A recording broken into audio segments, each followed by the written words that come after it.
Hello students, good morning to all of you. Welcome to all students in class second. Dear students, कल हमने आपका chapter 4 start किया था heat. आज उसका हम सेकंड पार्ट स्टार्ट करेंगे।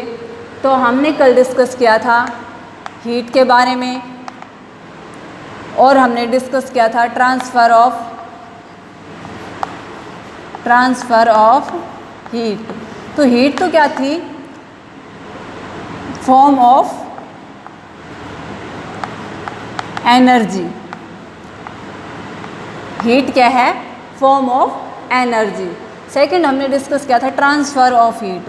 तो हीट कैसे ट्रांसफ़र होती है? हॉट बॉडी टू कोल्ड, यानी कि कोई सब्सटेंस हॉट है तो hot to cold heat transfer होती है। और उसके बाद हमने क्या था टेम्परेचर मेज़र करने के लिए कौन सी डिवाइस थी? थर्मोमीटर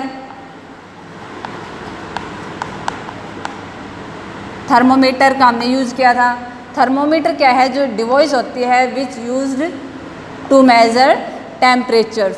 दो टाइप्स के थर्मोमीटर हमने पढ़े थे, एक है क्लिनिकल थर्मोमीटर और सेकंड हमने पढ़ा था लेबोरेटरी थर्मोमीटर।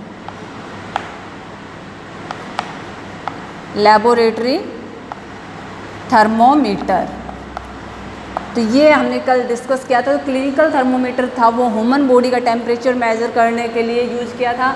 लेबोरेटरी थर्मोमीटर सही है हाई टेम्परेचर मेज़र करने के लिए। जो क्लिनिकल थर्मोमीटर की रेंज हमने क्या बताई थी? 35 degree Celsius to 42 degree Celsius. लेकिन जो लेबोरेटरी थर्मोमीटर है इसकी रेंज है -10 degree Celsius to 110 degree Celsius. तो कल हमने इनके बारे में डिस्कस किया था। उसके बाद हमने डिस्कस किया था जो ट्रांसफ़र ऑफ हीट है वो 3 मेथड से, by conduction methods and by convection and by radiations. 3 methods हमने यूज़ किए थे। कौन कौन से थे?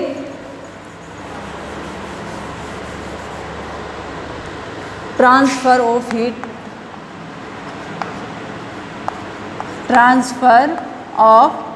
हीट, इसमें हमने 3 मेथड यूज़ किए थे, बाय कंडक्शन,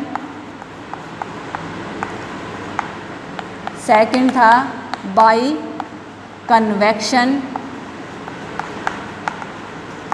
एंड थर्ड था बाय रेडिएशन। जो कंडक्शन मेथड था उसमें एक हॉट ऑब्जेक्ट से कोल्ड ऑब्जेक्ट में हीट ट्रांसफ़र हो रही थी और ये ओनली किसके लिए एप्लीकेबल है? सॉलिड पार्टिकल्स के लिए। किसके लिए एप्लीकेबल था? ओनली सॉलिड पार्टिकल्स या सॉलिड सब्सटेंस के थ्रू। इसमें क्या था? By convection. इसमें हीट ट्रांसफ़र होती है बाय एयर। जैसे एयर है, ये फॉर एग्जांपल हमने ये क्या ले लिया, कोई रूम, इसमें क्या रखा है? ये हीटर। तो हीटर है, ये क्या करेगा? हॉट एयर ये तो राइज करेगी एंड जो कोल्ड एयर है रूम के अंदर वो क्या करेगी? सिंक। तो इससे क्या होता है? रूम में हीट ट्रांसफ़र।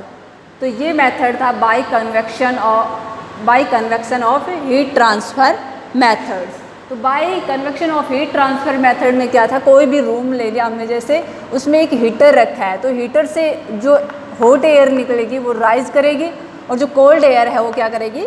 सिंक कर रही है। तो इस मेथड, ये क्या है? By convection method. By convection methods. Third है आपका बाय रेडिएशंस। तो बाय रेडिएशंस में क्या होता है? जो हॉट इलेक्ट्रिक बल्ब है transfer its heat to our hand held below it by the process is called radiations. उस प्रोसेस को हम क्या बोलते हैं? रेडिएशंस बोलते हैं। जो every hot object emits invisible heat rays in all directions. तो जो रेडिएशन है is transfer of heat energy from a hot body to cold body by means of heat rays without any material medium between them. जैसे कि यहाँ पर क्या है, सन present है और सन से जो हमें हीट मिलती है वो किसके थ्रू मिलती है, रेडिएशंस के थ्रू। और यहाँ पर क्या है, अर्थ, तो ये क्या आ रही है, रेडिएशन, इनको हम बोलते हैं इंफ्रारेड रेज। तो रेडिएशंस के थ्रू सन से हमें क्या मिल रही है, सॉरी सन से हमें, सन से और अर्थ पर क्या आ रही है, रेज, रेडिएशंस के थ्रू। उसके बाद आता है convection, air transfer heat from its hotter part two colder part by the process of convection. जैसे कि एग्जांपल हमने लिया था, रूम में क्या रखा था हमने, हीटर, और हीटर से क्या हो रही थी, air transfer, hot air rise कर रही थी और कोल्ड एयर सिंक कर रही थी। तो ये किसका एग्जांपल है, बाय कन्वेक्शंस का। उसके बाद आता है आपका sea bridge and land bridge.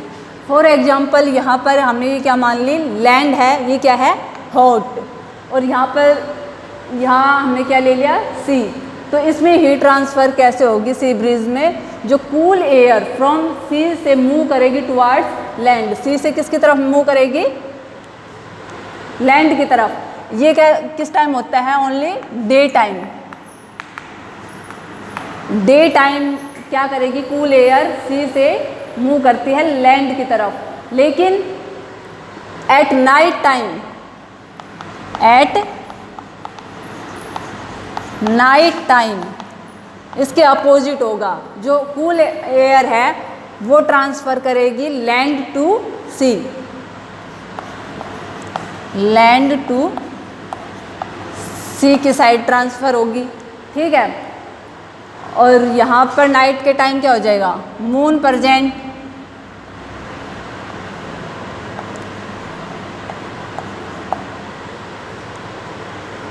Only son की जगह हम क्या रखेंगे, मून। वो किसका डायग्राम होगा, एट नाइट टाइम। और हीट जो ट्रांसफ़र करनी है लैंड टू सी की तरफ हम हीट ट्रांसफ़र करेंगे एट नाइट टाइम।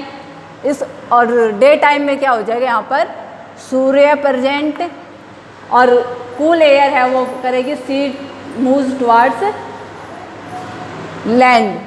तो ये था ओनली डे टाइम, और ये किसके टाइम है, नाइट टाइम। नाइट टाइम में कैसे एयर मूव करेगी, लैंड टू सी, और डे टाइम में कूल एयर है वो from sea moves towards land. ये बात ध्यान रखना, इस डायग्राम में यही है। उसके बाद आता है आपका एब्जॉर्ब, लास्ट जो टॉपिक है, एब्जॉर्बर ऑफ हीट रेडिएशंस। तो object having dark colours absorb मोर हीट रेडिएशंस। इसीलिए आपको कहते हैं कि जो डार्क कलर या ब्लैक कलर के कपड़े गर्मियों में नहीं पहनने चाहिए। क्यों नहीं पहनने चाहिए, क्योंकि वो हीट को क्या करेंगे, एब्जॉर्ब करते हैं। सेकंड है आपका एमिटर ऑफ हीट रेडिएशंस।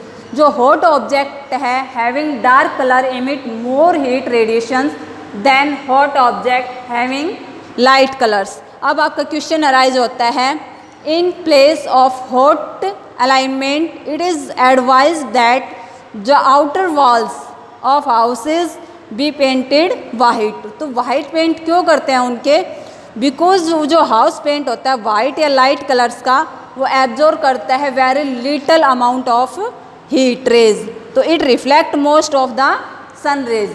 तो इस टाइप से, या गर्मियों में हम ब्लैक कपड़े नहीं पहनने चाहिए, डार्क कलर के कपड़े उनको अवॉइड करना चाहिए। वो किस लिए कहते हैं, क्योंकि वो हीट को ज़्यादा एब्जॉर्ब करते हैं। डार्क कलर है वो हीट ज़्यादा एब्जॉर्ब करता है। ऐसे ही आपका क्वेश्चन पूछा जा सकता है कि जो प्रेशर कुकर होता है या ब्लैक जो यूटेंसिल कोई भी है वो ब्लैक होना चाहिए या वाइट, तो उसमें हम ब्लैक का ऑप्शन क्यों देते हैं, क्योंकि वो हीट को ज़्यादा एब्जॉर्ब करते हैं। Thank you, have a nice day. यही आपका लेसन समाप्त होता है।